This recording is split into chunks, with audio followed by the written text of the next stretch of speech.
జీవన పాపం చిన్న చిన్న పిల్లలు వేటగాళ్ళు ఉచ్చేసారంట. ఉచ్చు అంటే ఈ అడవి జంతువుల్ని పట్టుకోవడానికి వేటగాళ్ళు ఉచ్చేస్తారు. ఆ ఉచ్చులో పొరపాటున చిరుతపులి పడింది. అది అప్పుడు ప్రెగ్నెంట్గా ఉండిందంట. అయినా అటవీ అధికారులు చూస్తూ వండుకున్నారు.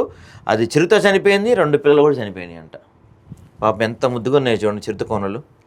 వేటగాళ్ళ ఉచ్చుకు ఒక చిరుతతో పాటు దాని కడుపులో 2 కోనలు బలైపోయాయి. అన్నమయ్య జిల్లా మదనపల్లి మండలం పొన్నూటిపాలెం గ్రామం వద్ద ఈ విషాదం వెలుగు చూసింది. సబ్ డిఎఫ్ఓ శ్రీనివాసులు కథనం మేరకు పొన్నూటిపాలెం పక్కన పొలంలో వేటగాళ్ల అడవి పందుల కోసం ఉచ్చు అమర్చారు.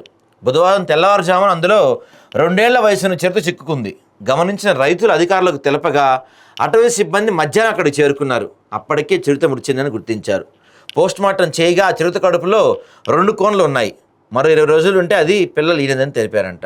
అయ్యయ్యో పాపం, చిరుత చనిపోయింది, 2 చిన్న చిన్న పిల్లలు కూడా చనిపోయాయి. ఇంకొక 20 రోజులు ఉంటే ఈనేదంట, అవి బయటకు వచ్చాయంట. ఇది చాలాసేపు అంటే ఆ బోన్లో వలలో చిక్కున్న తర్వాత దాదాపు 12 గంటల తర్వాత ఈ ఫారెస్ట్ ఆఫీసర్ అక్కడికి చేరుకున్నారంట. చేరుకొని చోద్యం చూస్తున్నారు కానీ రెస్క్యూ ఆపరేషన్ కూడా ఏం చేయలేదు.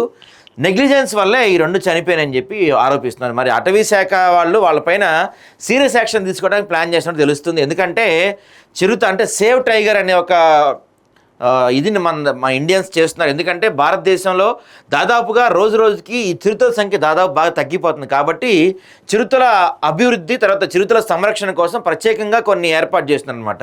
సో ఇందులో భాగంగా ఇప్పుడు వీళ్ళు చేసిన ఈ పని ఖచ్చితంగా ఆ ఫారెస్ట్ ఆఫీసర్ శిక్ష పడాల్సిందే.